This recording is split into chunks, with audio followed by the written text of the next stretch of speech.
Hi, beautiful souls. Today we are going to talk about how to deal with negative people and their negativity.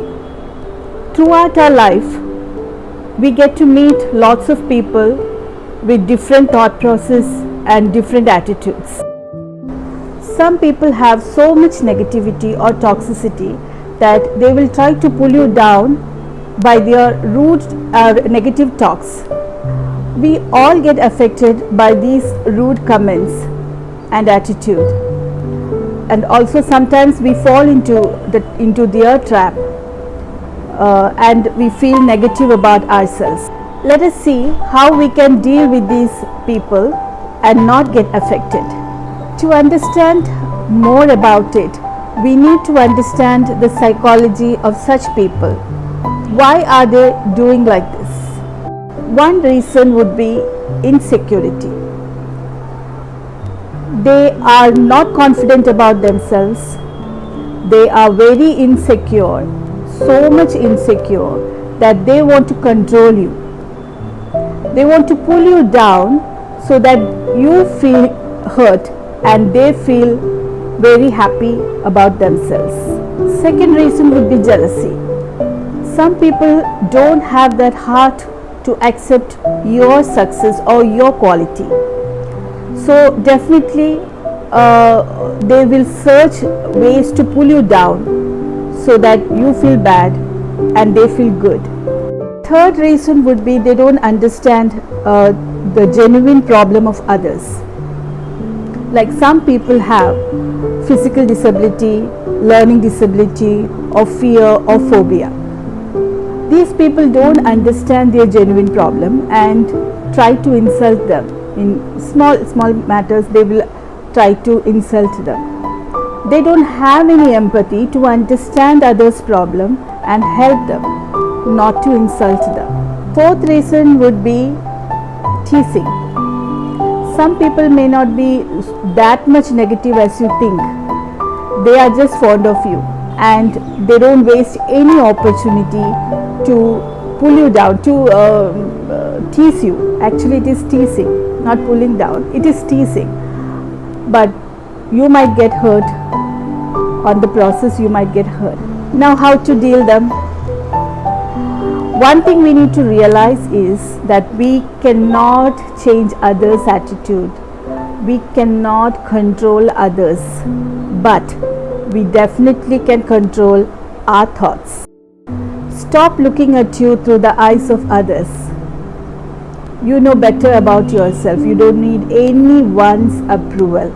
If anyone insults you or hurt you, you need to realize that paying attention to it is not worth your time. Just let it go. Stay calm. They love to control you, so don't react. The best way to protect yourself emotionally from the negative person is to be secure and confident. By listening to others' rude comment, if you doubt your abilities or undermine your desire to pursue your dreams, then it means that it's time to do work on you. Believe in yourself and step up the confidence. See positivity in this negative situation. If you feel that this person is talking rudely or trying to insult you, change the topic or just walk away. Responding angrily only feeds the negativity. Just ask yourself, is this response useful? Don't allow the other person to have control on you. Sometimes you can express how you feel. Tell them that you don't want to be in this conversation as you are not happy with that. You can use your humor to change the conversation. That will also help. But if it is bullying, please report it to the higher authority. It is crime. But as I said, we need to indulge in self-care. Not everyone can make us happy. We need to do it for ourselves.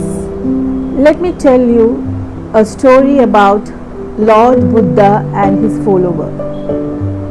Once the follower of Lord Buddha asked him how to deal with negative people and their insults. Then Lord Buddha told him that suppose a man were to come along carrying a burning grass torch and saying that with this burning grass torch I am going to heat up river Ganga and make it boil. What do you think? Will he be able to boil the river Ganga with this burning grass torch? Then the follower said, "No, my lord, the river Ganga is so deep and enormous. How can it be boiled with that burning grass torch? Surely that man will get disappointed and get tired." Then Lord Buddha said, "In that same way, dear monk, in whatever way a person insults you or behave negatively, with goodwill or with inner hate, your mind should be trained. In any event, we should train ourselves. Our mind should be unaffected, and we should not utter in any evil word. Our mind should be equal to the river Ganga, abundant, expansive, immeasurable, free of hostility, free of ill will." That's how you should train your mind. So from now onwards, if anyone say anything negative to pull you down, just remember one thing: burning grass torch, river Ganga, and burning grass torch. See you soon with another video. Take care. Bye for now.